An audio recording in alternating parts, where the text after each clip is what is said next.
My name's Ramy Aligil. I'm the CEO of People Processes. My wife and I founded it almost 15 years ago. And like everyone else in this room, at 13 for Halloween, I dressed up to be an administrator of HR processes and an accountant. It's great. It's my dream job. It turns out it is, but it wasn't what I was necessarily planning. I thought I'd be an economist or maybe a physicist. I just was always in love with the academics and the nerd side of things. I started quite young. My father died when I was quite young. I was raised by my mother and my grandmother until I was 6 or 7. And when my mother remarried, I have a lovely father, and I didn't really like him when I was a teenager, so I wanted to spend more time with my grandmother. And I wanted to spend the night over at her house rather than go back home. And she was an insurance saleswoman. She sold Medicare supplements to people turning age 65. She said, I can't spend the night on the weeknights because that's her cold call night.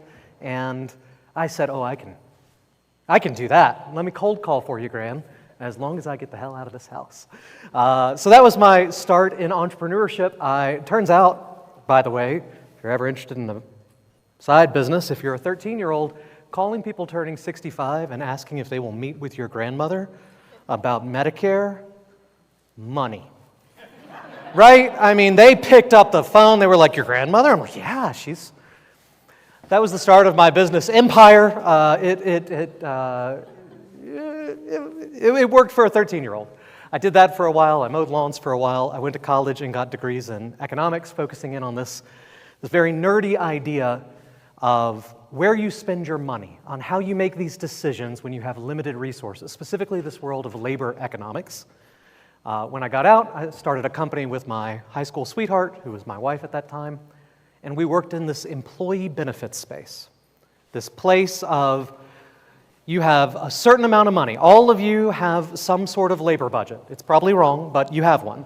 And you get to choose whether you spend that money on wages, bonuses, some sort of annual performance plan, time off, benefits. My research and kind of background was in figuring out the best mix to get the most out of your people. And that was the start of my company. And I think, like many of you, I started with a spreadsheet that said, hey, if I could just get this many clients with this many hours, I'll have $1 billion in just 3 years, right? I mean, did everybody start a spreadsheet for their business before they started the company? Yeah. Whose spreadsheet was even remotely right in the first 2 years? Oh yeah, mine went through the floor. We started with about 120 grand. 6 months later, I had 9 grand, rent due. It did not go well. It was a heck of a journey. That is the entrepreneurial journey. It's this incredibly unreasonable arrogance to start a business and make a spreadsheet and dream of what it's going to be. And that first step, that first huge piece, Dawn was talking a little bit about it earlier too, is figuring out your product, your pricing, your mix. A lot of you are in that. It's just you hanging out. And you may wonder, what should I charge? And what is it that my buyer actually wants? And how do I increase the value? And you're in this world where you're trying to figure out how to get business in through the door. This is the spreadsheet. This is the reality, right? We all get to have this office for a few months or a few years while we figure out that first step. Step 1, don't suck at your job and figure out how to market it. That's all it takes. Took me about 3.5 years. It went way down, a couple of bumps, made some money, lost some money. Figuring out what the market wanted was very difficult, and how to position it and price it and be able to grow. But if you are lucky, like me, after 3 years of absolute ostriches, I got a new spreadsheet, made a new plan, and we started having buyers, right? We were able to get clients coming in through the door, calling us up. They wanted us to handle their employee benefits section because we could do that really, really well. We knew what to charge. We knew why we were better than the competition. And we had business coming in day after day, growing. When that happens, you now have to deliver. And you have to deliver in a way that scales. Just like in your business and accounting. Right now, you may be in stage 1, still trying to figure out exactly where you need to be, or you figured that out, now you got clients coming through the door, and you go to the E-Myth Revisited. You go to the world of process, of figuring out how to deliver the same thing over and over consistently, right? Because as you figure out your market fit, more and more people are knocking on your door. You can't do it all. You start hiring people to bake your cakes, balance your credits and debits, do your GL, change your tires, whatever your business is that you've figured out. And it is a heck of a problem because they don't do it the way you want. And even though you wrote it down, they don't read it. Or they read it and they don't understand it. Or they read it, understand it, and just don't do it. Right? So there's this again. This happens again. As soon as you figure out your market fit and you start growing, you start becoming a process-driven organization, and you have to fight this for years. 90% of businesses fail. The first great filter is the truth of them. Truth is, half of them, maybe 3/4 of them, just never figure out a product, service, pricing, market that works. That great filter at the beginning. They end at that. The lucky few who figure that out wind up in this world of process. And there are many great accountants in this room who can figure out accounting and figure out a market fit and get paid to do it, but they lack the skill. They can't figure it out. They got to hire some people they got to figure out, but they're not getting there. Some of you will fail at this stage. You just will never get to where someone will follow your operations processes. You just can't figure out how to teach it, right? I hope none of that happens to you. But lots of businesses fail there. It's the second great filter. But if you're lucky, you'll get through this too. You'll write it down. 90% of your business will start working like clockwork. And it'll only be the new, the novel, the really weird stuff that winds up on your desk, right? It's just the new regulation that came out last week in that state. Or gosh, this client has a really weird system. You've got your 10 employees, they're doing great, they're covering 90%, but you're there just taking care of the new stuff.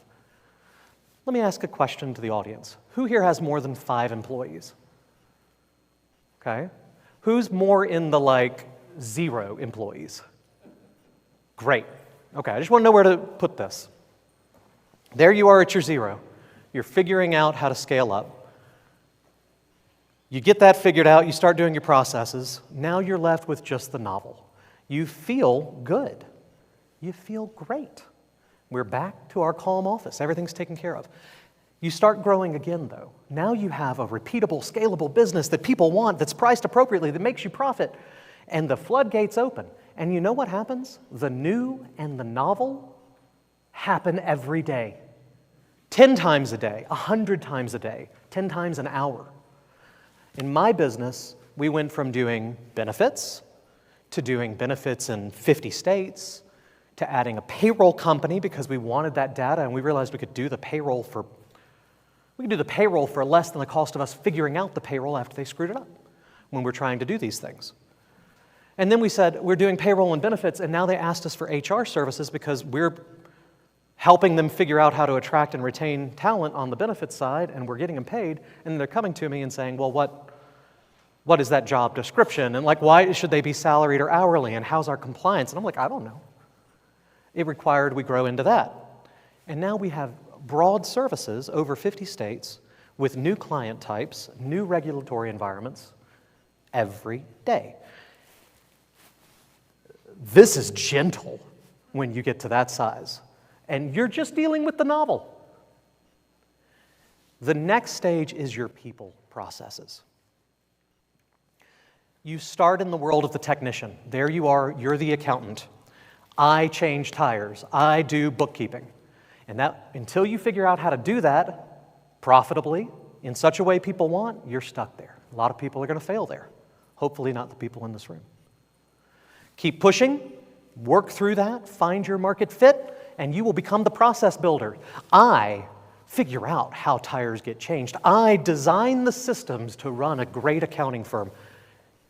All the power to you. You're in the top 10% of businesses already. You're killing it. If you make it through that great filter, you have to become the people builder. I figure out the people who figure out the processes to change the tires. Because you have to have people who can make the same decision you would have made, but you're not there.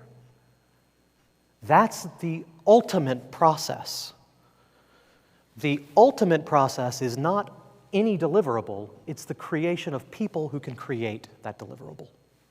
Okay? Begin with the end in mind a little bit. For those of you who have no employees, this is your future.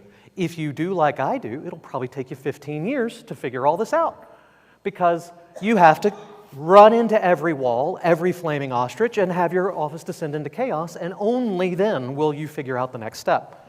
That is the reality for most business owners. You have enough to figure out being the process builder.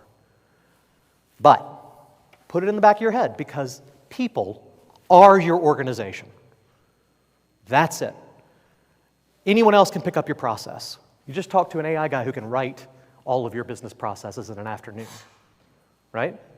It's dealing with the novel, the unusual, and making good decisions that will grow and scale your business. Just like operations, just like sales, just like marketing, there is a process to building your people, okay? Processes are key. We learned that in stage 2. We realized we have to be able to repeat the recipe. More importantly, we have to be able to iterate on the recipe. We have to be able to make improvements one at a time. There are tons of focus areas. If you're going to bake a pie, there's lots of things. There's your equipment, there's your ingredients, there's your ratios, there's your humidity in the air. There's lots that goes into it. In accounting, I know it's never as simple as it looks. You love that? Dawn mentioned, a quick question. You know, it doesn't exist. Everything is infinitely complex, the depth you can go into these things. But start with writing down your simple recipe for making your pie, and then think about making your people. Do you think Coca-Cola's recipe is something that like fits on a single page that looks like it's out of a cookbook? It's not that. Their recipe takes into account the phase of the moon, right? I mean, it's going to be exacting. What chemicals, it's not use sugar. It's very exact because they're at massive scale. But you can get a lot of the way there one piece at a time and just iterating over time. The first thing I want to talk to you about is recruiting. For those of you in your early stages or those of you later on, you need to bring in people with the end in mind of finding people who can think, adapt, and improve and make decisions. How do you determine that? Well, the HR answer is ask them questions in their interview about those solutions, right? See about their decision making. And that will really help. It really will, because most people don't. Most people ask questions about delivering the product. They don't ask or service. They don't ask questions about deciding how to deal with the novel. I highly recommend, at a basic process level, incorporate that into your interviewing stages. Now, for those of you who have fewer than 5 employees, I want to do a sidebar, it's not in the PowerPoint, and give you some hints. You probably suck at recruiting. I have full-time recruiters who recruit hundreds of people a year, and you know what? A lot of them get an average on their performance review. They're okay at it. They do it a lot. You do it once every 3 years. It's hard, and it's a very in-depth thing. So, you need to recruit in your small business with the idea of mitigating the risk of a bad hire. Okay? No matter how long the longer your interview stages go, the more hoops you make them jump through, the less likely you are to get the candidate, right? Because if they're good, they're not going to interview with you for 3 months, okay? But at the same time, if you don't do anything but a quick 15-minute phone call, you have a very, very low likelihood of that person working out, right? So there's a balance there. What I want to tell you is, I want you to recruit in your organizations at the lowest place on your organizational hierarchy, okay? I want you to not recruit one of you 0 employees. I'm an accountant. I do accounting, CFO services. Please do not recruit an accountant who does CFO services. That is not your first hire, okay? The likelihood that you're going to get someone who can deliver the economic value of you is very low. Instead, I want you to look at what you personally do, find the lowest skill difficulty, the lowest skill task that takes up the most time, and write that down, and then do it 3 more times. And that is your first hire. Lowest skill, massive time. Just go in order until you have approximately 10 of your hours a week. That's a full-time hire. 10 of your hours? Someone else getting it done in 40 is a win. You're an entrepreneur. It's your business. You move with utmost efficiency, grace, and speed right into a brick wall. Your employees are going to take longer. All right? Find 10 hours and hire at the bottom. If you screw it up, and you will,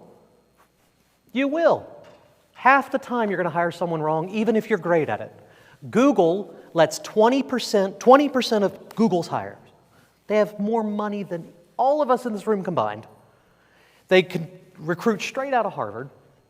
20% of people quit or are fired within the first 14 months. They got a 1 in 5 utter failure rate. Okay? Don't risk your entire business on you being better than that. You probably got a good 1 in 2. If you got 1 in 2 chance of this working out, that's what you should be planning in your head. Okay? It's good. That means you're going to have to hire 2 people to get 1. That's great. Don't dream that you're going to be better than that. Make a plan so that you can fail and keep rocking it out. Okay?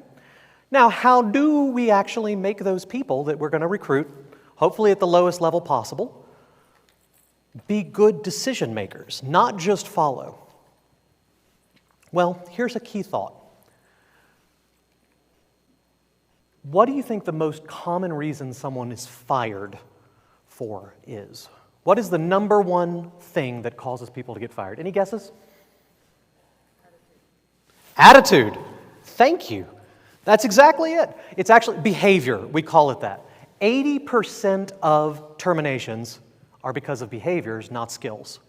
Has nothing to do with their ability to be a good accountant or a good bookkeeper or AP clerk or client manager. They know what to do. They don't do it the way you want. They behave poorly in your business. In my business, one of our core values, that's HR talk for behaviors that just have to happen, is responsiveness.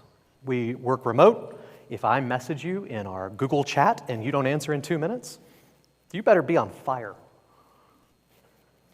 Right? It shows if you're in a meeting. We value responsiveness, and we have for 10 years. There are tons of organizations that don't care if you answer your chat. I think you're going to hear from people who say, don't clock hours, and sure, go work at one of them. Mine, you answer. If it's during shift and you're clocked in, answer your chat. That's a behavior we have to have, okay? That will fire or terminate or have quit tons of people.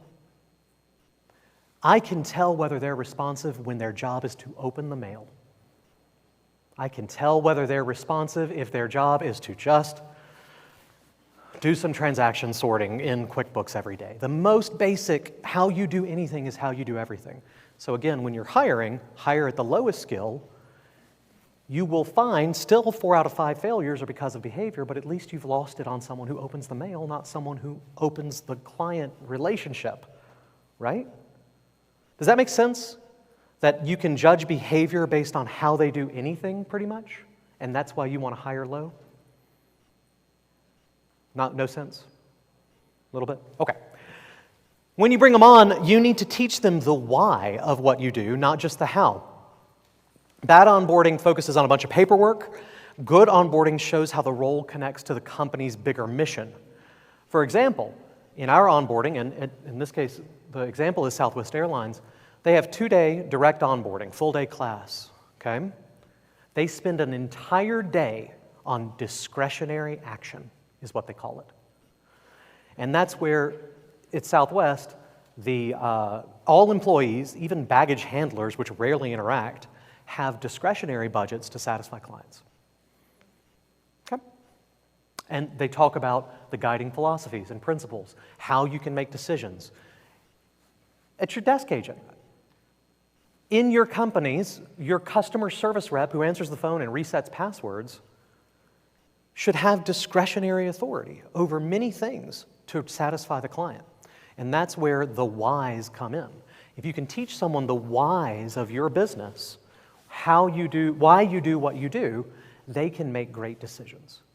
Most people utterly skip this in onboarding. There's nothing about the why. Once they're in, and they've been brought into your organization and onboarded, and there's a ton to onboarding. It can, these are all brief overviews. I guess I should have said this. For you to apply this in your business, all I want you to do is take these key processes, onboarding, recruiting, and now we're talking about performance management, write it down on the left side of your page, and think about one of the key goals of what you're trying to do, and then leave room on the right, and when you get back to your organization, think about how you do it, and look to see if it aligns with the goal. Okay? So for recruiting, we want to find problem solvers. Does your recruiting even touch on it? I can tell you how to fix it. You don't need me to. You're all very smart. Evaluate your goal. For your onboarding, do you teach the why so that they can make great decisions? And now for performance management. Bad management is catching mistakes. Work has mistakes. You guys are in accounting. Things go wrong. Evaluate the work and catch the mistakes there. People make mistakes, but they don't need to be caught making them. They need coaching to improve. Okay? Develop decision-making skills and identify your future leaders in your performance management. We talked last night about a quarterly performance review, a pulse check. What is its purpose? Well, when work goes wrong, you have a record of things that you have to fix. Rarely does your performance review need to address critical issues. Critical issues get addressed when the client calls, right? We're not waiting 3 months to be like, oh yeah, hey, you totally screwed that up. No, that happens. Performance management is about setting the future trajectory. And for you, about identifying those future leaders. Again, because you're not your first recruit in your 3-man company is not going to be Senior Vice President, Ninja Director of Client Success, right? It's going to be something defined and small. So use performance management to identify how much investment and leadership you can expect, you can put in this person in the future. A great example of a common practice in performance management is what we call a 1-3-1 requirement. Performance reviews, the performance reviews that rate on initiative and behaviors is a separate thing. The 1-3-1 requirement is something we do, which is, it's a requirement in our business that when you identify a problem and you go to escalate, you contact your manager and you say, hey, I don't know what to do, right? Or there's a problem here. You must do it in a specific format, which is identify the problem, describe it, provide 3 potential solutions and a recommendation. For work-related tasks, not career, not your family, but for work-related tasks to escalate to a manager, you have to provide all 5 of those items, 1-3-1.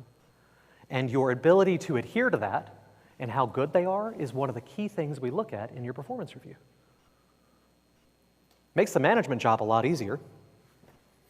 And again, you've tied it to your performance management, which is about setting a future career trajectory. You get some people who walk in the door, they understand that intuitively. They are asking appropriate escalations with good research in minutes. And then you get other people who can never wrap their head around defining a problem. Who are you going to promote? Right? It doesn't matter that they're great at their current job, it's how can they make decisions without that skill. In your business with your employees, you also have to think about what we call ad hoc life events. This is about building your team over time. You've made these investments. If you grow your team and you scale out, you will have people's lives interfere with your business. Dawn may want to go coach the soccer team. Whatever. But hey, every business, each to their own. You can do it. But you got to take a look. Oh, I'm going to have a kid. Okie dokie. My wife did that to me. That's a life event, okay? As a business, you have to define your vision and values and decide whether you're a supportive environment for that. Not all businesses are. I'm not an HR person who's going to tell you how to run your business. Our job is to execute the vision that you have. And your job is to come up with one, okay? There's probably someone in this room who thinks, yeah, my vision is people work really hard, and as soon as they can't put in 100% effort, they're fired. I work on an NFL team. We did the HR for the Grizzlies, working with them on their benefits. You can't play the sport, you're out at the end of the season. You got to perform at the top. That's a philosophy. It's not wrong, it's just their business, okay? In your business, maybe you can't compete with the Grizzlies in hiring very top talent, okay? Netflix has the same mentality. They believe that they are a pro sports team and they need to win this quarter. If you can't support this quarter, you're out the door. They pay a ton. They want absolute deliverance, and if you have a life event that means, I need to take a little bit of time off and focus on my family, they're like, great, go do that somewhere else, goodbye. Or you can have the view of most of us small businesses, because the truth is we can't compete and pay $250,000 for a Harvard graduate to own their lives, which is that of a farmer, right? We recruit them a bit less seasoned, and we work with them and we train them up, and we recognize there's going to be ebbs and flows, the seasons are going to change, and our job is to build a great long-term environment. If that is your goal, you need to plan for how their life is going to affect your business. The time to decide your maternity policy is not when your key employee is pregnant.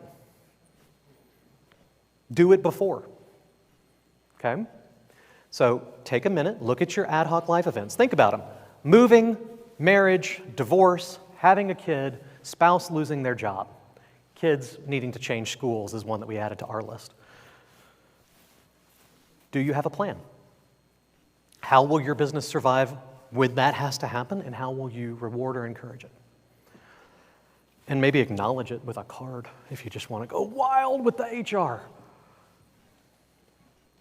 Your next process is training and growth. In my company, when we hire somebody, they have a week of classroom training. Then they have a quarter of half-day classroom training. And then all employees have 5 hours of training a week live in a class, 1 hour a day, Monday through Friday. Monday through Thursday is a skill development, and Friday is personal development. We invest 1/8 of our entire labor into training.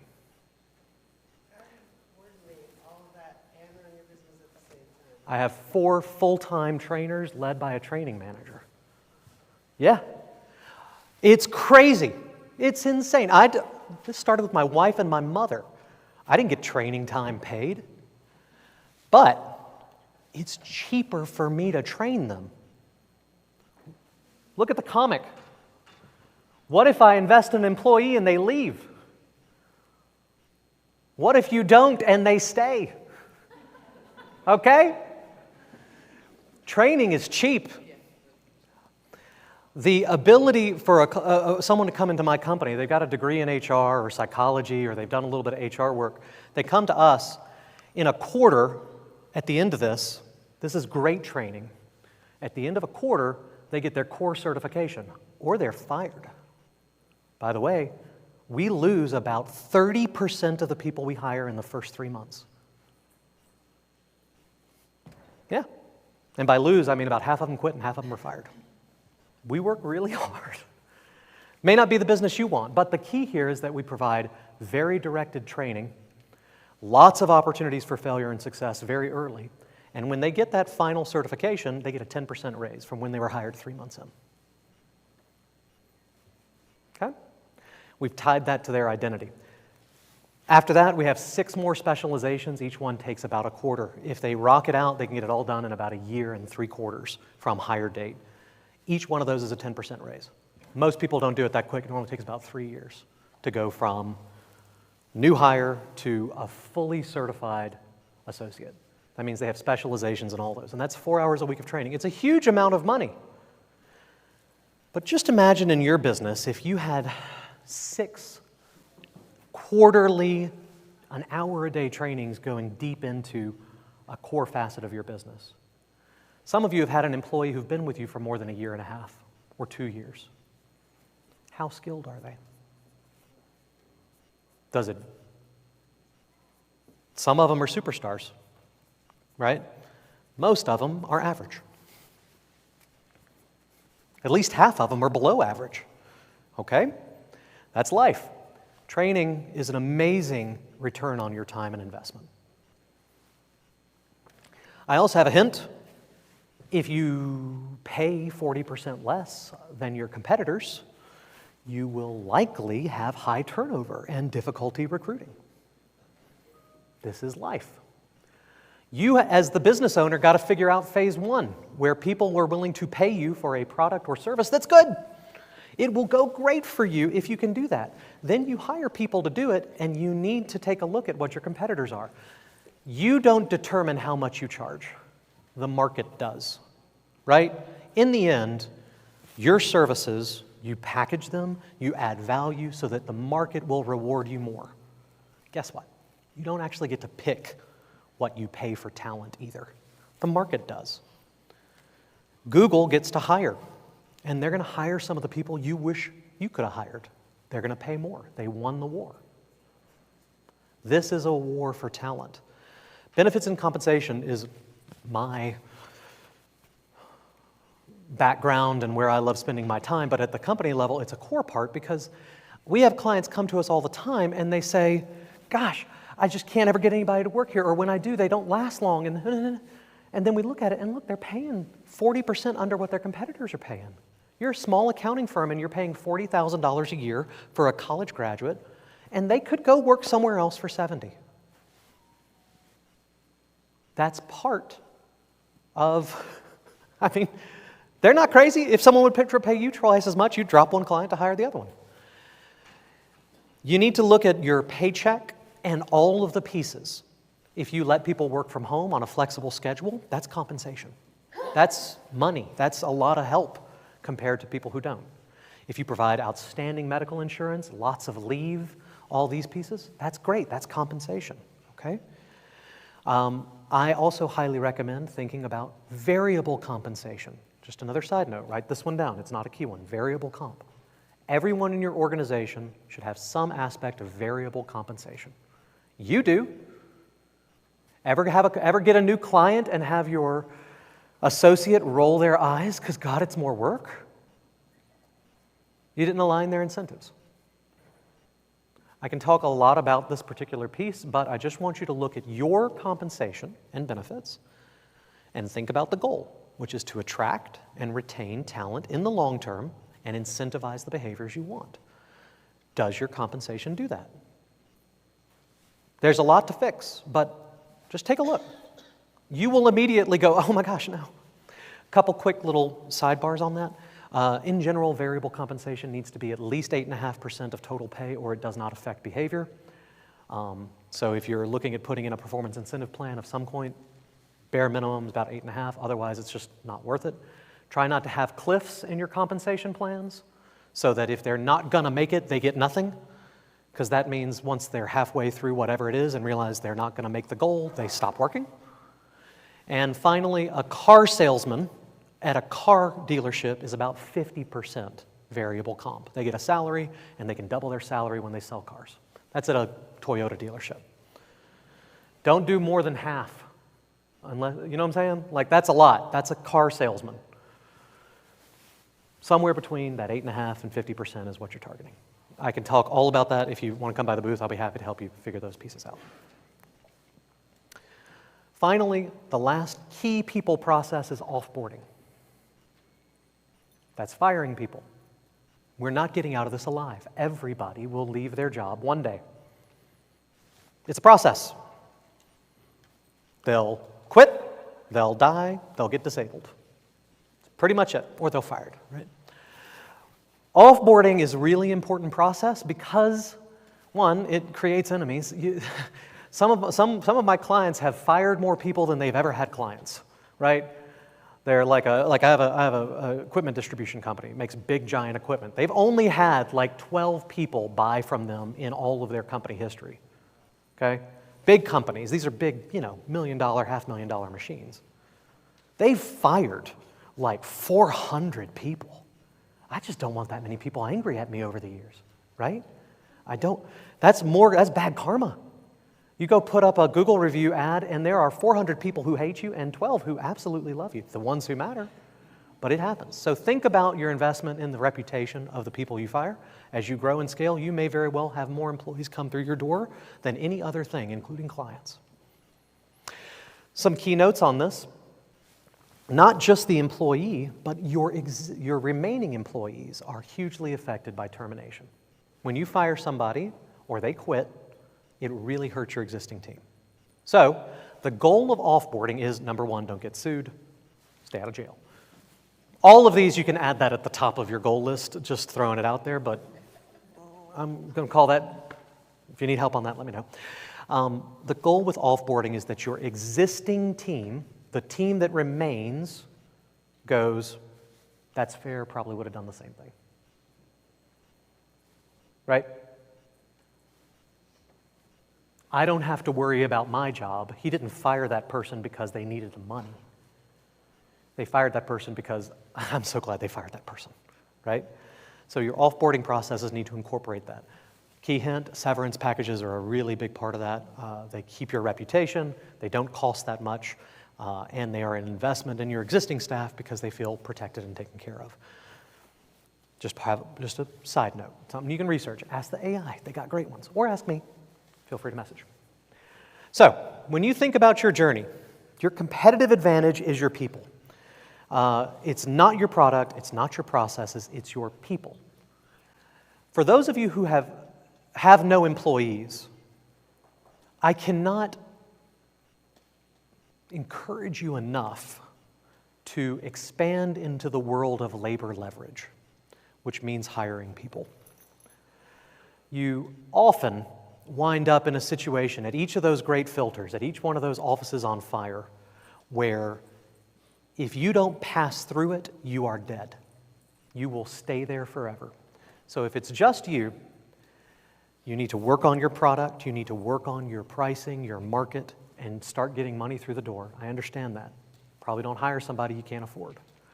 But very quickly, you need to realize that the ultimate value of an entrepreneur is their ability to arrange capital, human capital and equipment, so that the sum of all those parts is greater than the individual pieces. You take someone who knows AP, someone who knows AR, someone who knows bookkeeping, and someone who knows dashboarding. And you mix those four together, and what you get to charge for is a lot more than what you have to pay for them. That's what entrepreneurship is. It is mixing the metal to turn into a car. So labor is a huge part of that.